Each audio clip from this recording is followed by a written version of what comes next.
you sow. That old saying is true. You gotta reap just what you sow. That old saying is true. Just like you mistreat someone, someone's gonna mistreat you.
Castellanos with time.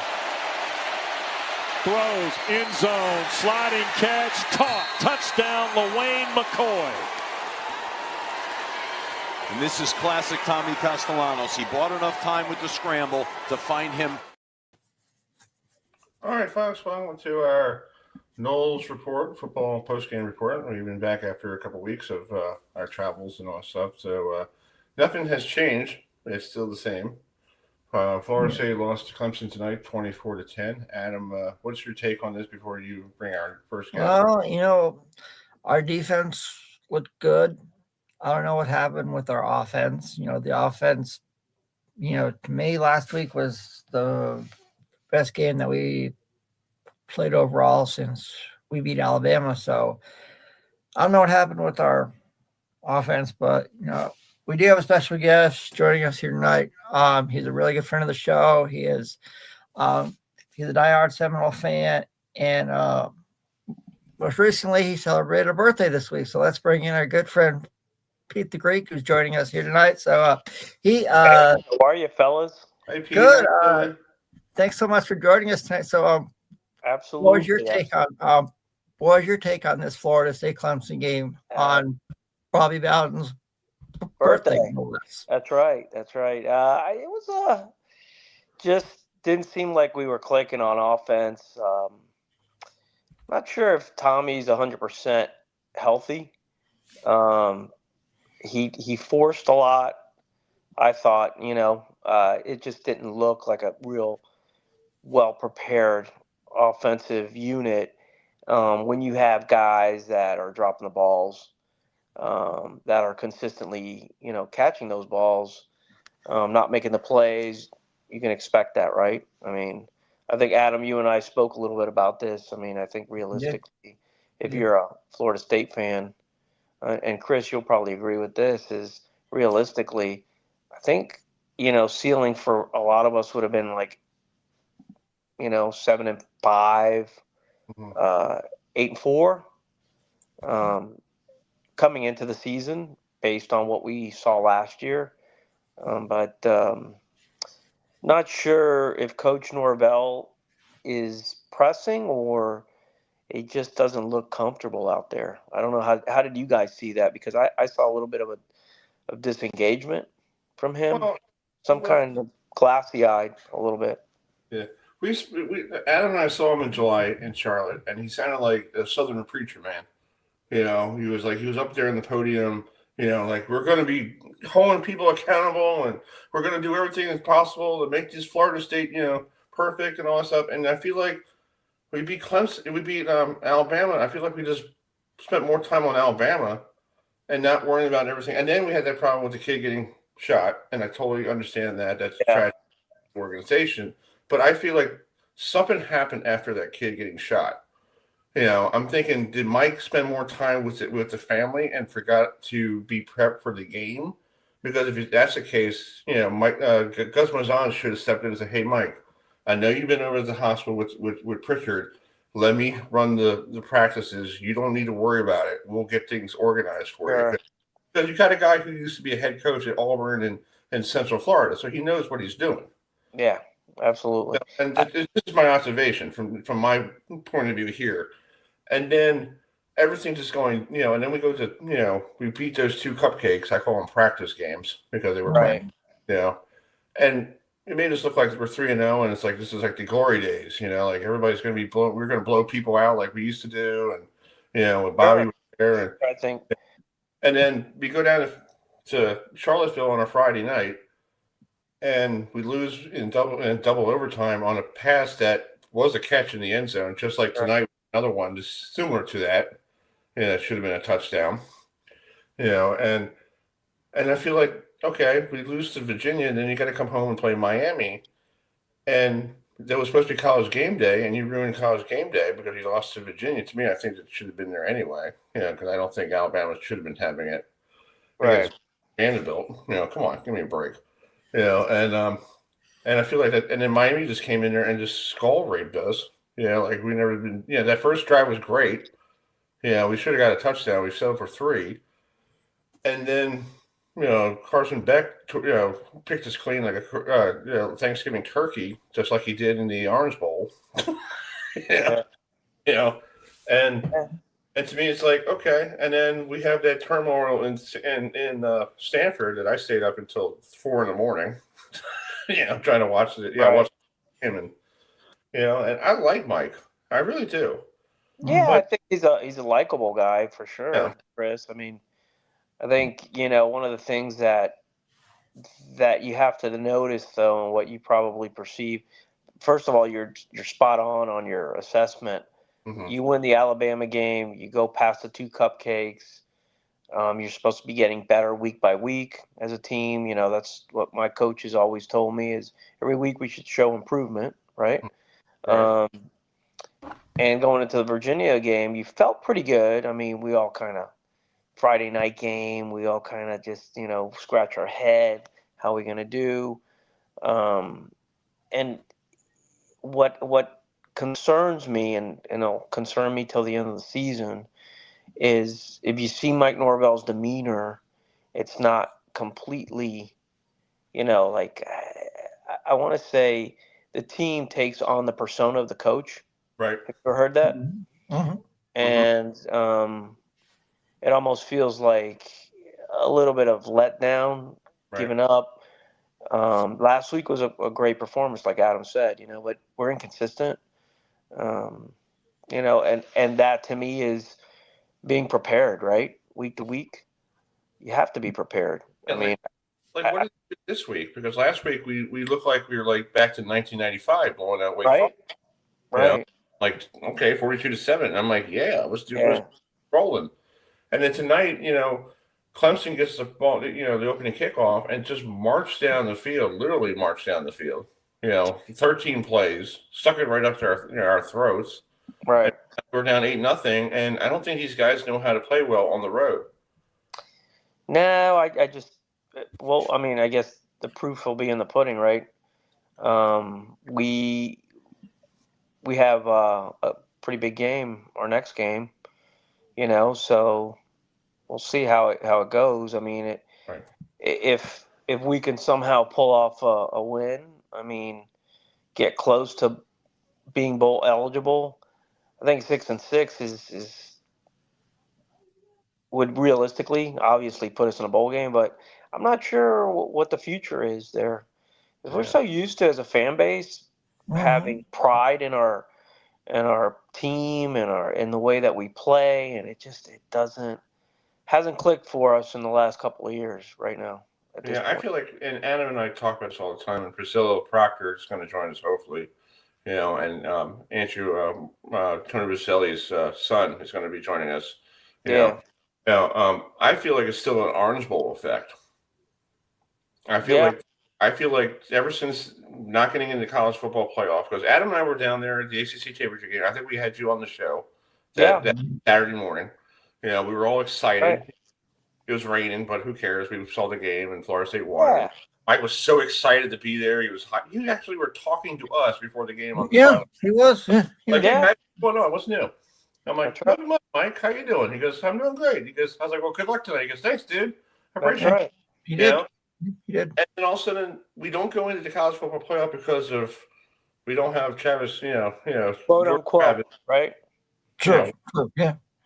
And then all the players decided to, Jared Versa decided to go to the NFL draft. Brendan Frick, guys out there with him in Los Angeles, they went to the NFL draft. And then he's trying to get a team together. And then everybody's hearing, oh, they should not play the Orange Bowl. I think they should just told the Orange Bowl committee to just stick it, blah, blah, blah, blah, because it was rude. And then we play the Orange Bowl, and, Kirby Smart runs out of Miami, to the point it was really pathetic. Yeah. And I feel like, and ever since then, we saw him last year, Adam and I, at the ACC kickoff. He was like, Pete, no offense. He was looking at us going, can I get back to Tallahassee? I got things to do. Yeah. He was not like wanted to be around people. He was looking at people like, oh, I have to take a picture with the Georgia Tech guy. Okay. Like the guy from the Angels in the outfield, Danny Glover. Yeah, he appears to be disengaged. I mean, and that's again, that's what my concern is, right? You're going into the end of the season. We may or may not be bowl eligible. There's a bigger picture for all of us. I mean, we've renovated the stadium. There's a lot of money that was put into the stadium. You can affect a local economy pretty significantly. A winning product, and the way you do that is, I'm sure you guys know how it works for those cities. They're making money with people coming into town. They're paying pretty decent amount of money for hotel rooms, things like that. When you don't have a winning product, things start to not be as glamorous, right? Baltimore with the Orioles, when they were doing well last year, people were flocking to Camden Yards. They thought it was the greatest. Yeah. And then this year they finished last place, and I heard they lost, their attendance went down 25%. From last year.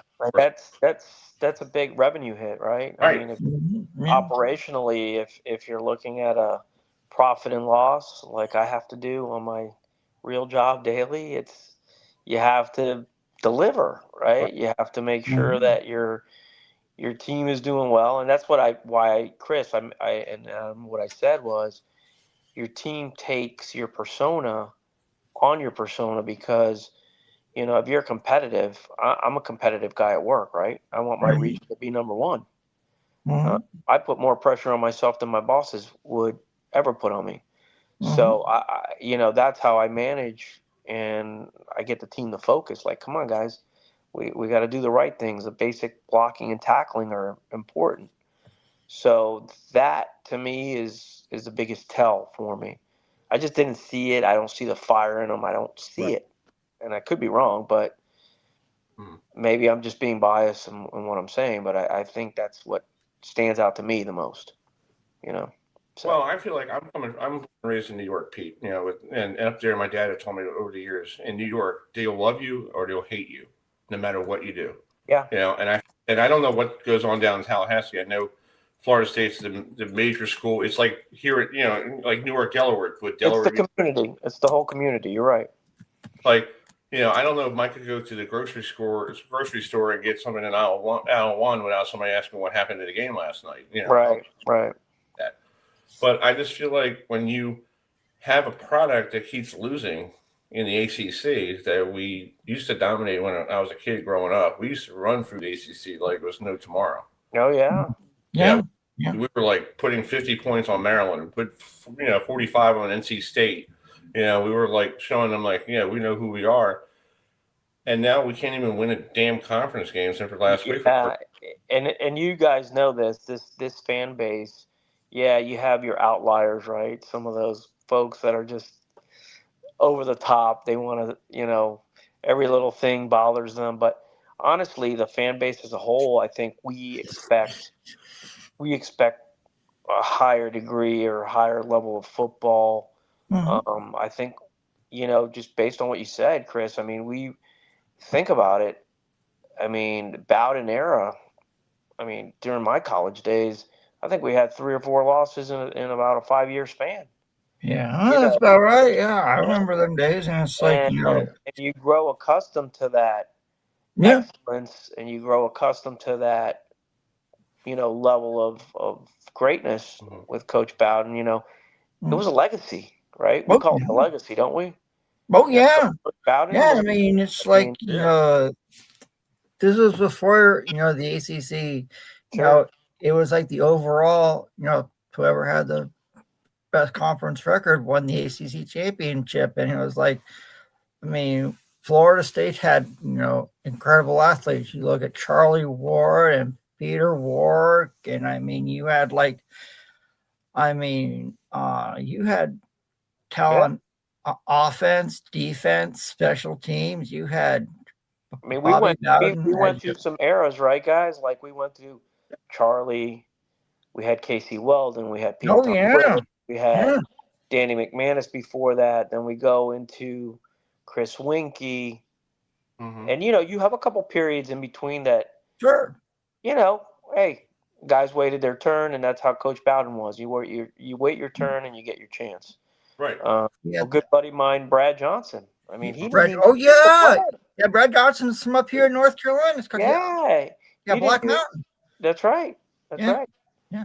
He I waited just, his I turn, just and he still took a back seat. Won a Super Bowl, but still, look at the talent level that we had, Oh yeah. and I remember that's when we, concerning, right, guys? yeah, that's yeah, concerning. And also now with this NOL garbage that you can pick somebody up on the waiver wire, like this is like the NFL, and you just have to spend it. You got to pay them to come to Florida State. Sure. Back then, it was a privilege to come to Florida State, because of Bobby Bowden, and Mickey Andrews and all those people, and Mark Rick was there too, and also, and now it's like Florida. Adam, you there? yeah. I'm here. Yeah, I I'm think here. Chris kind of. Oh, there he goes. He froze up. Yeah, probably yeah, down here yeah. somewhere. I'm an Yeah, old. it's like, I even remember when we had Thad Busby at quarterback for Sure, Florida State. that was great. Yeah. It's like, Here's something to think about, though, fellas. So, Chris, you mentioned NIL, and the first thing that comes to mind is you had a lot of blunders today, right, Chris? mhm. What are the incentives for the NIL in the future to say, hey, we're going to base this on performance also, Yeah. because if we're going to pay you minor league type money, we're going to also hold you accountable, and we're going to put some metrics in to say, hey, wait a minute, you had 15 passes come your way, you dropped 3. Well, you're going to have to drop a tier if you're not making, based on a percentage Yeah. Yeah. of catches, of drops, of fumbles, etc. I mean, I think those are, penalties, missed blocks. There's ways to measure it. Oh, Because true. at some point, you're going to have to do that, because at some point in the season, like, what are they playing for right now? Right. True. Yeah. Bring in You know? Priscilla, because Priscilla, her family had season tickets for so many years, and now with the upgrade, she's home because they got rid of it. Right, Yeah. Priscilla, right? Hi, hello. Hello. Hi. I'm in the doldrums with everybody else, I Oh, guess. yeah. Well, I think we Yeah. all are, right? We Ugh. we all bleed garnet and gold, and it's not a fun watch, right? No. No. I think I did more yelling at the TV than I did last week. Yeah. Yeah. So, what was your take on how we performed Priscilla versus Clemson? Well, I messaged y'all a little bit throughout the game, so you Yeah, probably you a did. couple Yeah, of you you just already did. Yeah, know. you did. Yeah, you did. Messy, not ready. Yeah. Poor performance almost everywhere, in my opinion. Where do I start? Like, I think the defense was a little bit better than they normally are. I don't know if anybody could catch the ball to save their life tonight. It's caught. I mean, if we were on the And, Noles, we could. yeah, our quarterback was like just caged in, trying to figure it out. Mhm. Then by the time you let go of it, most of the time it was overthrown or there wasn't somebody there. It was a cluster, Yeah. Yeah. blank, in Yeah, my I think opinion. the best description is ill prepared, right? They were not prepared. Not prepared. No. Not prepared. You're going into Death Valley playing Clemson. Yeah. Well, You can't not go in there prepared. yeah. Right. True. I agree. And A tough I place was waiting to for them to play. put in a different quarterback at some point, just to Yeah. see like, hey, how much worse can it get? Like, let's try Sperry. Let's see what Brock could do. Like, All right. give Tommy a rest. I don't know. What do y'all think? Well, I agree with you. I think Tommy's time is over. I think it's time for. Let's see what we have for next year because I don't know if Tommy's going to be around or not because I feel like to me it's just basically it's just a waste. I think it's time to move on and go to the NFL and let's just try some new people. Let's just see if that works. Let's where's Brock? Brock was supposed to be the guy and Mhm. And we he's have the freshman. yeah. Yeah. I don't know how you feel about him, but he is. I mean, at some point, how often do we go to the portal, yanking people out of it who are only there a year at best or two at best, and then True. trying to like puzzle together a team? I think that's part of the problem. Mhm. How do you get chemistry when you're doing that constantly? Yeah. I agree with that. Yeah. It's going to be interesting for sure because I think you almost have to. You got to hit on all your picks, right? You got to hit on all of them. You don't know if you're going to hit on them. And Priscilla, what I was telling the team here is that you know there's no incentive after a certain point. You Right. know, you're getting paid. I believe a couple of these young men are getting paid 500,000 up to 800,000. I'm not sure, but you hear all the numbers floating around, and Yeah. what are you being held accountable to, right? Correct. Like you said, a lot of drops, right? A lot of misfires, a couple touchdowns that shouldn't have been, Miss kick, missed miss field kicks. goal, Yeah. So you're Yeah. getting paid good money. I think we all in the working world get paid well to perform. And we're performance held based is what it accountable. should be. Yeah, we're held accountable for what we do. So Yeah. at Giving what them point do money you up cut them? front, if that's the way it's done, I'm assuming, isn't working because then it's like, okay, don't Yeah, you think it should be based on performance? I think so. I think that at some point they really need to get to They need that. an incentive.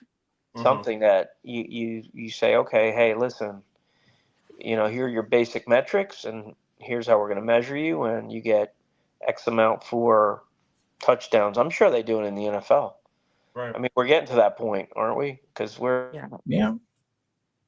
I mean, so. Yeah. I yeah, was just y'all were talking about the But stadium, all that money we put into it, and who wants to go and watch this, right? right, A right. lot of people lost their seats. Well, yeah, Priscilla. you have I'm that. not paying that kind of money to do I this. wouldn't. I wouldn't either. Oh, I think Priscilla, what I was telling everybody here is that so my wife and I, we go to visit our daughter, we go to homecoming, we go to Mhm. we went to the Alabama game. You're paying well in the upward $500 a night, six hundred Yeah. dollars, and that's a Over basic. that. Yeah. Hey, that's basic economy, folks. That's not even the high end. I mean, you paid for your seats and then you're paying for the hotel, and even the cheaper end hotels are more than 500. Like Yeah. even the So, Cheech and Chong ones. I mean, oh yeah, yeah, it, absolutely. and then you're paying for food and gas. Hey, Chris, how did she know about Cheech and Chong? You see that? We're from the same generation. My dad told me all Because I about entered one of those rooms last uh, year. I won't say where. Just Yeah. well, my dad told me whew, about Sean in the movies when I was a kid, so it's probably probably how Oh, I bad remember. Yeah. Yeah, Yeah. yeah. up in Priscilla and I smoke, all remember that those stuff. days. But the truth of the matter is she's right. I mean, you're paying for that $700, whatever it may be, and then the nicer hotels are $1,200 to $1,500, and then you don't have a product that you can really put out there, it's going to affect the economy at some point.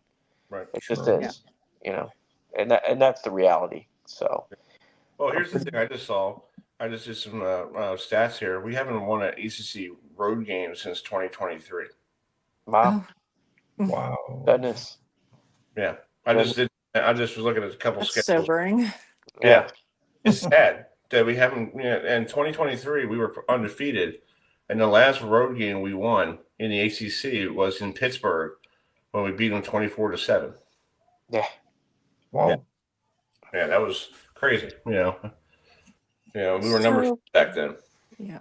So. Well, what do y'all think is the answer, or what are Where do we y'all's go from here, opinions on- right? Right. Yeah. Yeah. I mean, I this don't is know. going to stay the same, in my opinion. It's not going to get much better. Well, I don't know what, and I know we're not going to talk about what we want to talk about because Pete and I were talking about this off the text message, the other day. We're not ESPN. We're not here to Right. destroy people's careers or anything. But Right. like Pete, you're a booster. You're not happy with the product, so you're like, I think what'll happen is like Mike Alford mentioned, is he'll assess it and he'll look at it. I mean, at this point, you got to look at it. You can't be knee jerk either. I think what happened with us was we got sucked in right after Bama. We had 2 great games after that. We go to Virginia and we say, okay, it's a Friday night. We were 1 play away from beating Virginia, and that does swing the momentum. I'll say that for a team, it definitely does. And I think we went into the Miami game, and I think we kind of all knew that Miami had they paid very good money for these student athletes. I think, like, realistically, as Seminole fans, we probably expected about an 8-4 season, something like that. Where, hey, we're competitive again.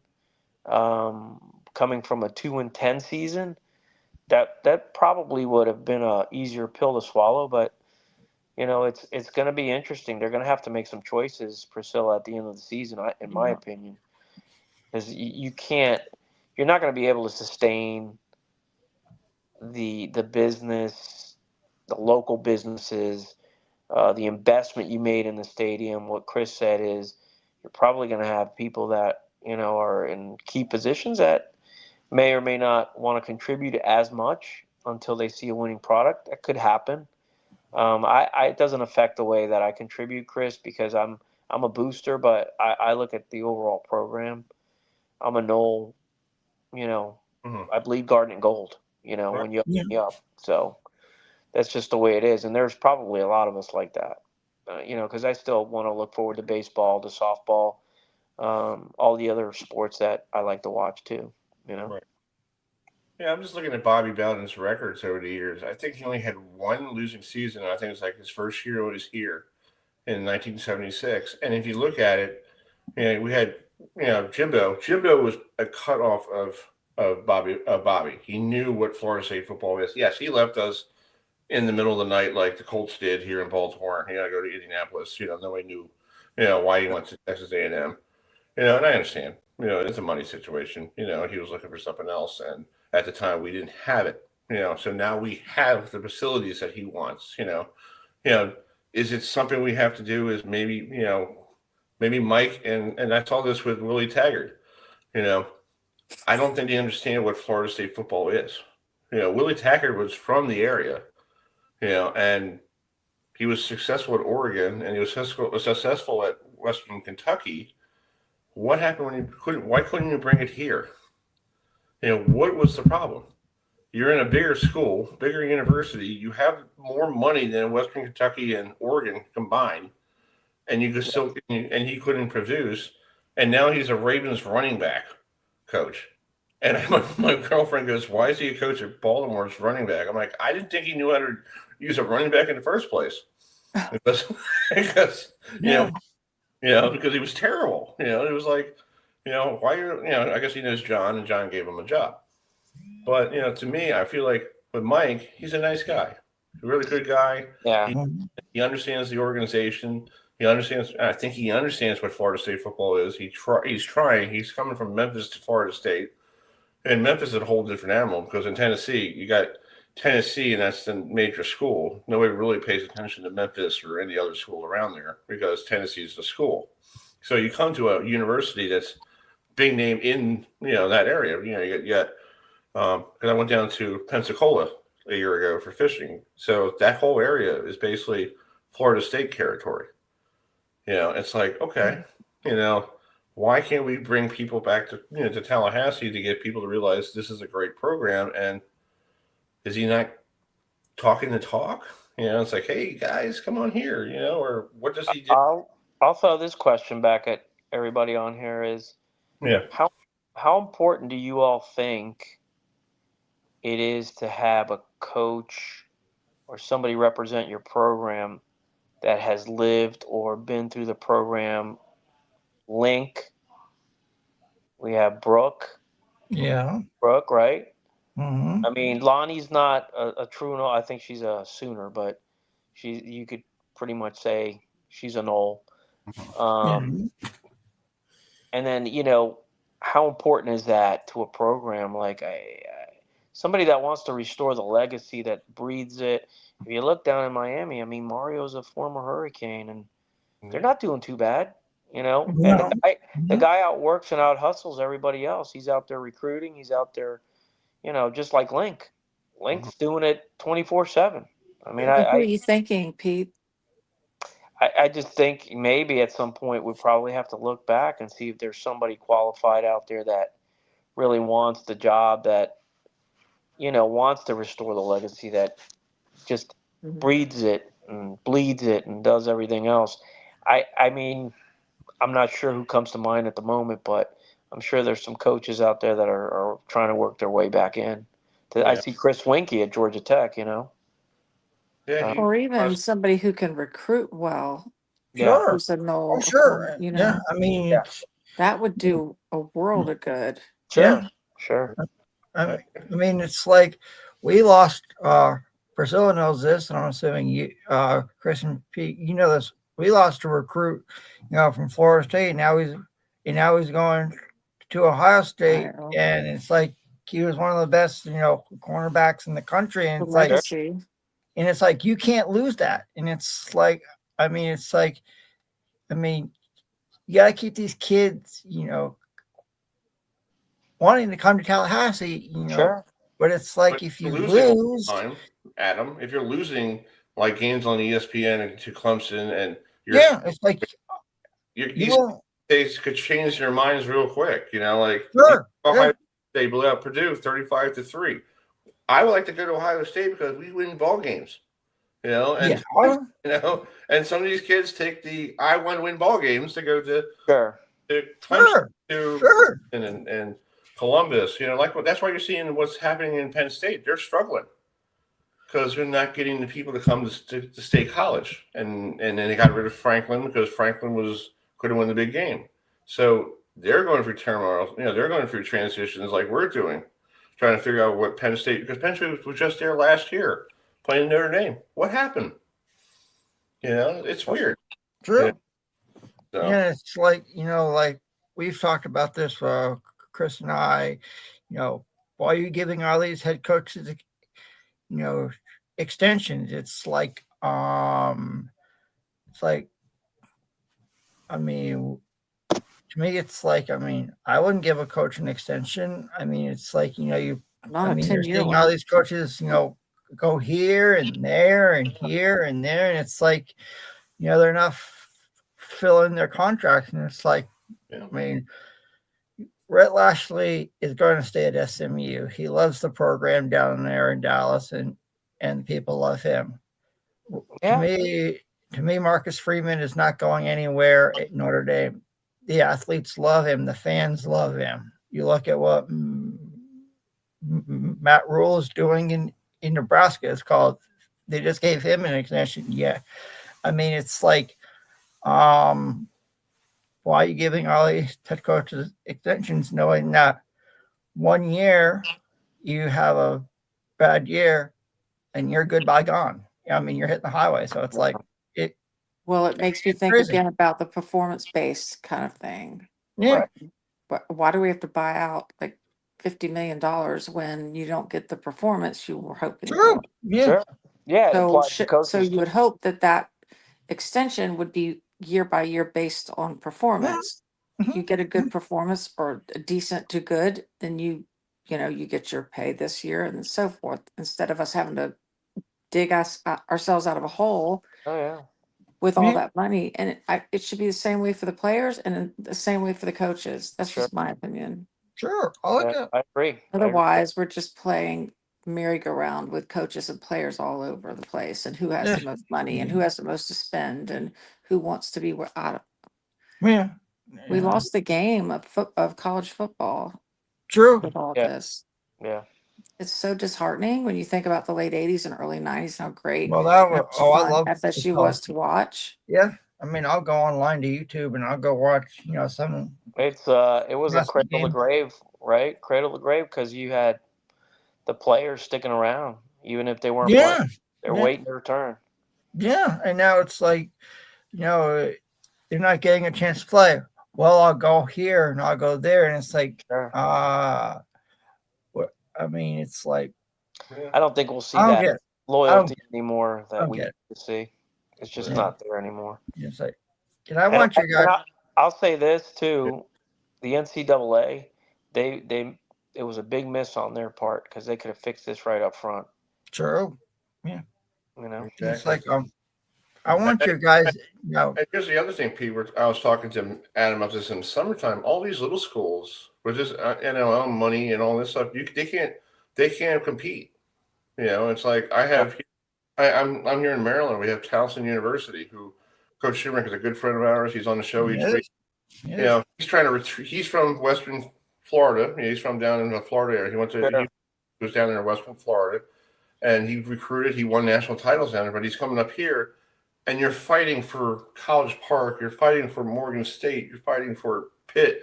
You're fighting. You're in the middle of everything. Even Howard down in Washington. It's hard for these schools to say, "Hey, come to Towson," and these kids are down going, "How much are you going to pay me?" well, yeah, that and it's you're gonna get what athlete you're gonna get, and there's no knock on any athlete, Right. but you're gonna get the athlete that may just want an education, very cerebral, good kid, nice, but you're not gonna get you're not getting those 5 stars, 4 stars. You're not gonna do that. It's just very rare, very rare. I want to. I heard and this is funny. I heard somebody up here on the talk radio up here, the sports talk. Like these kids now, when they go to these recruitments to these football games and they want to recruit for basketball, they used to go see their academic advisor. Hey, what do you want to learn in college? Oh, I would be a mass communication, or whatever. Now instead of going to see their advisor, they go right into the coach's office. Go, I want 15 million, coach. You got it? Yeah, it's like what? Yeah. Like you're here for education. You're not here to negotiate your life to go, to Florida State University. You have 15 million, coach. Texas A&M got 17 million for me. Crazy. Yeah, it's like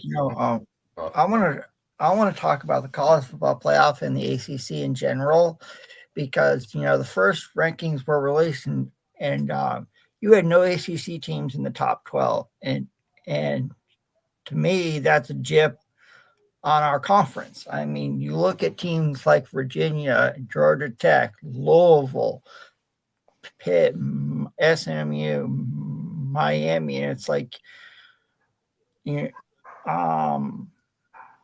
don't know what's going on. We're doing the best job that we can, but it's like it looks like we only could get our conference champion in the college football playoff, and it's like sad, going against like the SEC having like 3 teams, or the Big Ten have 3 teams, and it's like it's kind of sad overall for the conference. Well, I don't know, Priscilla and Pete. I mean, what do you guys have to say? Yeah, I'll let Priscilla. I'll give her the floor, and then maybe I'll jump right in after.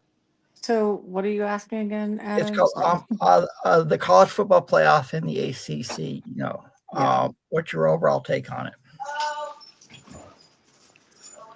You mean what happened to us? Yeah, Or, yeah, and then all the stuff going on with the ACC? yeah. Okay, well, you know how I feel about 2023, right? Is Yeah. that what you mean? Yeah, I think Yeah. I don't think we've recovered from that. No. I don't think. I mean, I said this back in 2023 at the end of the year. How much more could that team have done that year prior to the bowl game? Mhm. How much more could they have done? I'm going to repeat myself by saying they covered every spread. They played two teams on neutral ground outside of our division. They won the title. They used every quarterback and still covered the spread. And we got kicked out anyway. We didn't get included. Yeah. So at that point, and then everybody kind of understandably took off for the NFL because they didn't want to get hurt, especially after seeing what happened to our quarterback. So I sometimes wonder just personally, like if some kids might think, what's the point? Like you know what I mean? Like if I go there and win everything, or we win everything, but we don't get included, what's the point? I think we're still numb from that to a degree. Yeah. I think the program is. I think maybe our coaches. I still I don't think we've recovered from that, and we've got all the mess with the ACC, or did have it. I don't know where that's at right now, but Right. it doesn't help matters. Then you take all this money and build a stadium, and some people are really happy about the situation. Others are very unhappy because they had like myself over 4 decades of seats in the same place with my whole family, and now we don't. I don't want to even, I'm not going to go there and fight for a good seat and pay all that money to watch this. Right. Period. Yeah. Because at what point do you care about the loyalty of the fans? Those who came before these kids, like my dad and others, and played there and coached there and gave their heart and soul and gave money to the school. When do they count? Or is it just all about here and now? Right. Yeah. And whose pockets can be lined? I'm just, Yeah. I don't know Yeah. if that made sense. I just feel mean, sick with it all. So I think Priscilla, you hit it on the head, right? We're still reeling from the snub. I think Yeah. it's obviously affected, our leadership, because he still looks like he's reeling. I mean, tonight, if you looked at the game or you watched the game, you could see a little bit of a disconnect there. yeah, I know what you're talking look, about. look like glassy eyed to me. Yes, I remember saying something. I won't say what I thought, but I looked right at him on the. I saw his face, and I was like, it was just. Yeah, and I disconnect. think Adam, I'm not sure that. I guess they have to by default take the ACC champ. I'm thinking. Yeah, they do. Yeah. But that may be just one team out of several teams that Yeah. fall into the bucket. So, I mean, I don't know that, our conference is the powerhouse it used to be. I mean, look at the Clemsons of the world. I mean, to be honest with you, if you look at our conference, Miami, although it's had a few kinks in the armor, maybe the strongest team. Pitt looks pretty good. Virginia lost their quarterback, I think, tonight. They did. Did they lose? Did they finally lose? Yeah, they lost. Yeah. How about Louisville? Louisville looked like they were getting, they were going to lose. Louisville lost in overtime. Yeah. Really? Wow. Yeah. You got it's a 14 race now, guys, in the ACC tournament for the football. There's 4 teams. It's still Virginia, Georgia Tech, Pittsburgh, and SMU. Yeah, because head to head, right, Chris? Yeah, and Georgia Tech plays Pitt in 2 weeks, so that could be a elimination game for both schools. If Pitt wins, they move on, and Georgia Tech will be eliminated. And then with Virginia, they don't play anybody. Let me see what Virginia's playing here. Let me pull up Virginia's And we got to assume that they're going to get their quarterback back, right? Right. Now that's a problem now. Yeah. So next week they play Duke. Duke lost a non-conference game today, so that didn't really count. Duke lost to UConn. Right. Yeah. So Duke can still stay in the race here because if you look at it, Duke right now has a 4-1 loss, 4-1. So if they beat Virginia next week, Virginia slides down to be 5-2, and then now Duke is now in the fold. Yeah. Yeah. So Duke needs to knock off Virginia next week to hopefully have any say in this. And then you look at and then you got Pitt playing Georgia Tech, a week later. And then you got SMU. Let's see who SMU is playing next week. SMU they have a bye week. They play Louisville on Saturday the 22nd, before they go to California. So they have to beat Louisville now. Louisville is still technically in, if you want to look at it, they're still in the clubhouse. But they're not signed, it's like a golf tournament. They're still in it, but they need a lot of help. And Miami is not in it anymore, because they're 3-2 and they got to play. Who's Miami playing next week? Let's see here. Miami playing NC State next Saturday. No. Yeah. You know what else it occurs to me is that I don't feel like we've had a real leader like we had with Jordan Travis. No. Yeah, no, it's you're right, Priscilla. We're renting the best. We're renting right now. Yeah. We're renting. That's pretty much what we're doing. Yeah. I'll say this. I'm going to give you guys a little bit of trivia here, but there is a coach out there that has FSU ties, is an FSU graduate, is a Mickey Andrews disciple, currently coaching one of the teams that has one of the best records in the ACC, which lost it. They lost to UConn. I mean, but hey, I know who it is. It's Manny Diaz. So here's the. Just listen to my rationale. You could get them at a pretty good discount price, and all the money that you're going to pay a head coach, all that big money you use for your NIL, and then you go after some big time players. Yeah. Just food for thought. If anybody's listening. I think they should go with Manny Diaz because Manny is a Florida State alumni. He bleeds it. He's garnet and gold, and he bleeds good fit. It'll be weird to see him in Florida State. Here's the thing, Chris. Yeah. That kind of guy will work and work and work and recruit. Sure. And work I could see Manny Diaz in Tallahassee. I mean, I think he, people have said, well, we could maybe have James Franklin. No. I mean, I've heard. You're still gonna need that. Fortunately or unfortunately, Priscilla hit it right on the head. Is we're paying for these kids, and unless they have some kind of metric that they use in the future, the metric to them is going to be how they performed at their last school, and how much are you willing to pay for them. Right. Oh, yeah. Yeah. Hey, I can see Manny being here because Manny basically, I think he has a grudge against Miami. And at South Florida ties, Chris. And then what Miami did to him was completely rude. You bring him in, fire him by noon, and then it was pretty classless. You got Mario sitting in the van down the street going, "Oh, well, let's bring him in." Yeah, that was pretty classless. So and I asked Manny last year when he was with Duke. I said, "Did you circle the game against Miami?" And he goes, "Yeah, I looked at it." I said, and I looked at him because he knows who I am because I talked to him a couple of years ago when he was with Miami, and I said to him I'm trying to get him to stay, deep down inside. And I said to my brother, "Will, it's going to be a bloodbath. It's going to be back and forth because Manny's going to show Miami that you're stupid, to get rid of him, because he wasn't going to college football playoff games, but Miami hasn't even gone there since they got Mario. Oh, yeah. True. Yeah. We'll see. And even Al Golden was, trash, and Larry Scott was there and for like a half a season. That guy is now at Howard, and he's doing a great job at Howard. And he comes on the show once in a while because I know him, So, well, next week we got Thank you very much for having me. Anyways, you're welcome, Pete. You're welcome. Thanks, Pete, for coming on. Thank you for being such a great guy. Understanding. Nice to meet you, Priscilla. Thank you, fellow Noel. Yes. Oh, I'm still Noel-blooded. All right. that's it. Talk to you later, Pete. Bye-bye now. See you. Bye. Thanks, Pete.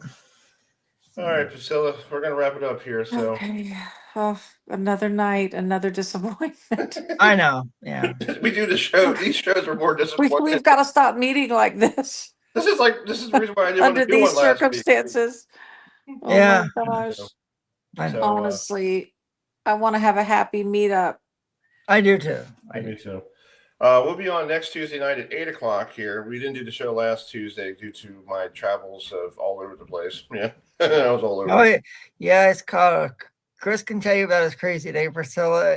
And when he told me, I was like, Yeah. oh boy. My job took me all the way up to Allentown, Pennsylvania, and I didn't get back until like 6:45, 7. I was like, I'm not running upstairs and flipping on the TV, on the computer and trying to get stuff accomplished in like 15 minutes.